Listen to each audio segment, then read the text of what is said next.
പക്ഷെ കൺഫ്യൂഷൻ വരുന്നത് എപ്പോഴാണെന്ന് വെച്ചിട്ടുണ്ടെങ്കിൽ ആൾക്കാർക്ക് അറിയുന്നില്ല കസ്റ്റമൈസ്ഡ് ആപ്ലിക്കേഷൻസിലേക്ക് പോകണോ അതോ ഇൻബിൽഡ് ആപ്ലിക്കേഷൻസിലേക്ക് പോകണോ, അത് എങ്ങനെ അവർ ബിസിനസ്സിനൊക്കെ യൂട്ടിലൈസ് ആവുന്നുണ്ടെന്നുള്ളത്. ഇതിന്റെ ബെനിഫിറ്റ്സിനെ കുറിച്ചൊക്കെ പറയുന്നത് നല്ലത്. ആരൊക്കെയാണ് ഇത് ചെയ്യേണ്ടത്, ആരൊക്കെ ഇത് ചെയ്യരുത് എന്നുള്ളത്. ഒരു ബിസിനസ് ഓണർ അവർക്ക് ഒരു കസ്റ്റമൈസ്ഡ് ആപ്ലിക്കേഷൻ ബിൽഡ് ചെയ്യണമെന്നുണ്ടെങ്കിൽ എന്തെങ്കിലും ടെക്നിക്കൽ ബാക്ക്ഗ്രൗണ്ടോ അല്ലെങ്കിൽ ടെക്നിക്കൽ നോളജോ നിർബന്ധമേ ഇല്ല. Hi, welcome to our new episode of our ഓഷസ് ഇൻഫോടെക് പോഡ്കാസ്റ്റ്.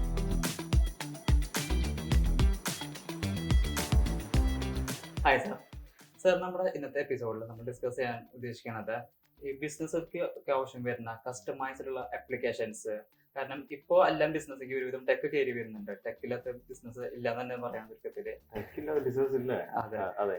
സോ ലൈക്ക് പക്ഷെ കൺഫ്യൂഷൻ വരുന്നത് എപ്പോഴാണെന്ന് വെച്ചിട്ടുണ്ടെങ്കിൽ ആൾക്കാർക്ക് അറിയുന്നില്ല കസ്റ്റമൈസ്ഡ് ആപ്ലിക്കേഷൻസിലേക്ക് പോകണോ അതോ ഇൻബിൽഡ് ആപ്ലിക്കേഷൻസിലേക്ക് പോകണോ, അത് എങ്ങനെ അവർ ബിസിനസ്സിനൊക്കെ യൂട്ടിലൈസ് ആവുന്നുണ്ടെന്നുള്ളത്. ആക്ച്വലി ഇതൊരു നല്ല ക്വസ്റ്റ്യൻ ആണ്. ഒരുപാട് ആൾക്കാർ നമ്മളോട് ചോദിക്കാറുണ്ട്.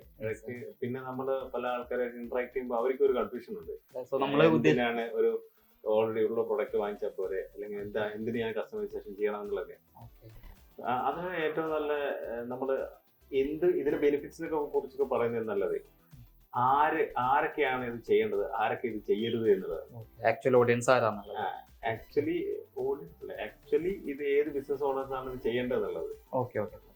അപ്പോ നമ്മള് ചെയ്യുന്നതിനൊക്കെ ഉപരി ഞാൻ പറയുന്നത് ആരൊക്കെ ചെയ്യരുത് എന്ന് നമുക്ക് പറഞ്ഞു തുടങ്ങാം. നമ്മുടെ ചെറിയ സ്റ്റാർട്ട് ചെയ്തിരിക്കുന്ന ചെറിയ കമ്പനികൾ, പിന്നെ ഏർലി സ്റ്റേജിലുള്ള ബിസിനസ്സുകൾ, പിന്നെ പെട്ടെന്ന്, അതായത് ചെറിയൊരു പ്രോബ്ലത്തിന് പെട്ടെന്ന് തന്നെ ഒരു സൊല്യൂഷൻ വേണ്ട ആൾക്കാരുണ്ടാവും. അല്ലെങ്കിൽ പെട്ടെന്ന് തന്നെ നാളെ തന്നെ റെഡി ടു ഗോ എന്ന് പറയുന്ന അങ്ങനെയുള്ള ആൾക്കാരും ഇതിന്റെ പുറകെ പോകരുത്. കാരണം പിന്നെ ബിസിനസ് ഒന്നും പ്രത്യേകിച്ച് ഇപ്പോൾ ഒന്നും ഇതുവരെ ഒരു SOP ഒന്നും സെറ്റ് ചെയ്യാത്ത ബിസിനസ് ഉണ്ട്, അവരും പോകാതിരിക്കുന്നതാണ് ഏറ്റവും നല്ലത്. കാരണം കസ്റ്റമൈസ്ഡ് ആപ്ലിക്കേഷൻ എന്ന് പറയുമ്പോൾ അതിൻ്റെതായ പ്രോബ്ലംസ് ഉണ്ട്. കാരണം ഇതൊന്ന് ഡെവലപ്പ് ചെയ്തെടുക്കാൻ ഇതൊരു സമയം എടുക്കും. അതാണ് ഇതിന്റെ ഏറ്റവും വലിയ ഡ്രോബാക്ക്. ടൈം ടേക്കിംഗ് പ്രോസസ് ആണ് ഇത് കസ്റ്റമൈസ്ഡ് ആപ്ലിക്കേഷൻ ഡെവലപ്പ് ചെയ്തെടുക്കുന്നത്. അവരെത്ര നീഡ്സ് ഉണ്ട് അത്രയ്ക്കും ടൈം എടുക്കും. അപ്പോ ഇതിന്റെ ബെനിഫിറ്റ് ആണ് ഏറ്റവും ഹൈലൈറ്റ് ചെയ്യേണ്ടത്. നമ്മൾ ആദ്യം പറഞ്ഞ കസ്റ്റമൈസ്ഡ് ആണ്, അത് ടൈലർ മെയ്ഡ് ആണ്. അതായത് ഇപ്പൊ സൂരജിന്റെ ബിസിനസിന് ആവശ്യത്തിനനുസരിച്ച് സൂരജിന്റെ SOPക്ക് അനുസരിച്ചാണ് ഇത് ഡെവലപ്പ് ചെയ്തെടുക്കുന്നത്. അപ്പൊ ഇത് നമ്മുടെ എല്ലാ നീഡ്സും അവിടെ കവർ ചെയ്യപ്പെടും. നമ്മളൊരു റെഡി ടു യൂസ് ഒരു ആപ്ലിക്കേഷൻ അല്ലെങ്കിൽ ഒരു പാസ് അല്ലെങ്കിൽ SaaS ഉപയോഗിക്കുമ്പോൾ എന്താ പ്രശ്നം, അവിടെ കുറെ ഏരിയാസ് ഫില്ല് ചെയ്യാൻ ബാക്കിയിട്ടോ നമ്മുടെ ബിസിനസ്സിൽ. അപ്പം ഇതിലെന്ത് ചെയ്യാം, നമുക്ക് നമ്മുടെ എല്ലാ ഏരിയയും കവർ ചെയ്തുകൊണ്ട് നമുക്ക് ഡെവലപ്പ് ചെയ്തെടുക്കാവുന്നതാണ്. രണ്ടാമത്തെ സ്കെയിലബിലിറ്റിയാണ്. നമ്മൾ ഭാവിയിലോട്ട് ബിസിനസ് വലുതാവില്ലുള്ളൂ. വലുതായിക്കൊണ്ടിരിക്കുന്ന ബിസിനസ്സിനെ സ്കെയിലപ്പ് ചെയ്യാൻ ഇങ്ങനെ ഒരു ആപ്ലിക്കേഷൻ വേണം. ബിസിനസ് വലുതാന്ന് വെച്ചാൽ ആപ്ലിക്കേഷൻ സ്കെയിലപ്പ് ആയിക്കൊണ്ടേയിരിക്കണം. പിന്നെ മൂന്നാമത് വരുന്നത് നമ്മുടെ ലേറ്റസ്റ്റ് ടെക്നോളജീസ്. ലേറ്റസ്റ്റ് ടെക്നോളജി വളരെ ഇമ്പോർട്ടന്റ് ആണ്. കാരണം സ്കെയിലപ്പിനനുസരിച്ച് നമുക്ക് ഇതിനകത്ത് ലേറ്റസ്റ്റ് ടെക്നോളജി ഉപയോഗിക്കാം. കാരണം നമ്മൾ എന്നാണോ സ്റ്റാർട്ട് ചെയ്യുന്നത് ആ സമയത്തുള്ള ടെക്നോളജി ഉപയോഗിക്കാം. പിന്നെ നമുക്ക് ഇതിനകത്ത് മൾട്ടിപ്പിൾ ആപ്ലിക്കേഷൻസ് ഉപയോഗിക്കുന്നുണ്ടെങ്കിൽ മൾട്ടിപ്പിൾ ഇപ്പൊ മൊബൈൽ ആപ്പും വെബ് ബേസ്ഡ് ആപ്ലിക്കേഷൻ ഉപയോഗിക്കുന്ന മൊബൈൽ ആപ്പിന് ലേറ്റസ്റ്റ് ആയിട്ടുള്ള ടെക്നോളജി അതിന് ഉപയോഗിക്കാം. വെബിന്റെ ലേറ്റസ്റ്റ് ടെക്നോളജി ഉപയോഗിക്കാം. ഇതൊക്കെ ഈസിയാണ്. അപ്പൊ അത് തന്നെ ഫ്യൂച്ചറായിട്ട് ഭയങ്കര എൻഹാൻസ്മെന്റ് ഒക്കെ ഇത് ഈസിയാണ്. അവർ തന്നെ ഫീച്ചേഴ്സ് മാത്രം. പിന്നുള്ളത് ഡാറ്റ ഓണർഷിപ്പ് ആണ്. ഡാറ്റ ഓണർഷിപ്പ് എന്ന് പറയുമ്പോൾ നമ്മുടെ ഒരു SaaS ആപ്ലിക്കേഷനിൽ നിന്നും ഡാറ്റ ഓണർഷിപ്പ് ഒന്നും ആ ഒരു കമ്പനിക്ക് കിട്ടുന്ന പോലുമില്ല. വളരെ ലിമിറ്റേഷൻസ് ഉണ്ട്. ഇനി എന്തെങ്കിലും ഡിസ്പ്യൂട്ട് ഒക്കെ വന്ന പ്രശ്നം തന്നെയാണ്. പക്ഷെ ഇതിവിടെ എന്ന് പറയുന്നത് ഡാറ്റയുടെ ഓണർഷിപ്പ് 100% നമ്മുടെ കയ്യിൽ തന്നെയാണ്. ആരാണോ ആ ബിസിനസ് ഓണർ അയാളുടെ തന്നെയാണ് സെക്യൂരിറ്റി നമ്മുടെ കയ്യിൽ. സെക്യൂരിറ്റി എന്ന് പറയുമ്പോൾ അത് ഓണർഷിപ്പ്, സെക്യൂരിറ്റി വേറൊരു വശമാണ്. അപ്പൊ ഇത് സെക്യൂരിറ്റിക്ക് വേണ്ടിയിട്ട് നമ്മൾ അതിന് വേണ്ടപ്പെട്ട കാര്യങ്ങൾ ചെയ്യണം. പിന്നെ ഇതിന്റെ അടുത്തൊരു ബെനിഫിറ്റ് എന്ന് പറയുന്നത് ഇതിന്റെ യൂസർ ഇന്റർഫേസുകളാണ്.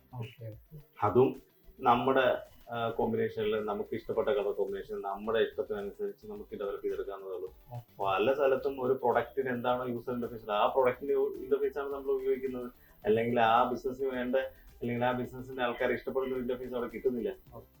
മനസ്സിലായി? അതൊരു ലിമിറ്റേഷൻ ആണ്.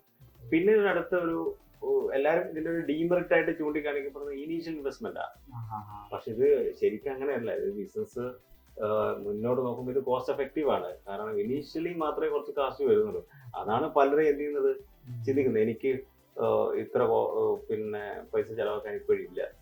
പക്ഷെ ഇത് ഒരു വർഷത്തേക്കോ 2 വർഷത്തേക്കോ അല്ലല്ലോ. അപ്പൊ അങ്ങനെ നോക്കുമ്പോ ഇത് വളരെ എന്താ പറയാ, ഈ ഒരു ഇനീഷ്യൽ ഇൻവെസ്റ്റ്മെന്റ് അത്ര വലിയൊരു പ്രോബ്ലം അല്ല. ലോങ് റണ്ണിക്ക് നോക്കുമ്പോൾ കോസ്റ്റ് എഫക്റ്റീവ് ആണ്. തീർച്ചയായിട്ടും ആണ്.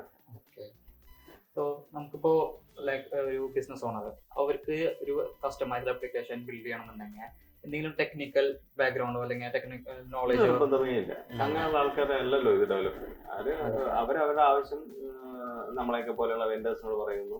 നമ്മളെ പോലുള്ള വെൻഡേഴ്സിനകത്ത് കൺസൾട്ടന്റ് ഉണ്ടാവും, പ്രൊജക്ട് മാനേജ്മെന്റ് ലീഡുകൾ ഉണ്ടാവും. ഇതൊക്കെ പറയുന്ന ആൾക്കാർ അവരെന്ത് ചെയ്യും, അവർ ഡിസ്കസ് ചെയ്ത് അവരുടെ ആ കമ്പനിയുടെ SOP അനുസരിച്ച് ബിൽഡ് ചെയ്ത് കൊടുക്കും. കുറെ പേർക്ക് കൺഫ്യൂഷൻ വരുന്നത് ഇപ്പൊ അതിന്റെ വാല്യൂ കൺസിഡർ ചെയ്യുമ്പോഴാണ്. അതായത് ഇപ്പൊ നമ്മൾ ബിൽഡ് ചെയ്യാൻ കൊടുക്കുന്ന കസ്റ്റമൈസ് ആപ്ലിക്കേഷൻ അപ്പോൾ അവര് ഇതിന് എത്രത്തോളം ഇൻവെസ്റ്റ് ചെയ്യണം എന്നുള്ളതിന്റെ ഒരു ധാരണ അവർക്ക് അത് എങ്ങനെയാണ് നമ്മൾക്ക് പറഞ്ഞു കൊടുക്കാൻ സാധിക്കുക. അത് ഭയങ്കര ബുദ്ധിമുട്ടുള്ള ഒരു കാര്യമാണ്. ആ വാല്യൂ തീരുമാനിക്കുന്നത് ഓരോരുത്തരുടെയും ബിസിനസിന്റെ അവർക്ക് എത്രത്തോളം വലിയ ആപ്ലിക്കേഷനാണ് ഡെവലപ്പ് ചെയ്യേണ്ടത് അതിനനുസരിച്ചാണ്.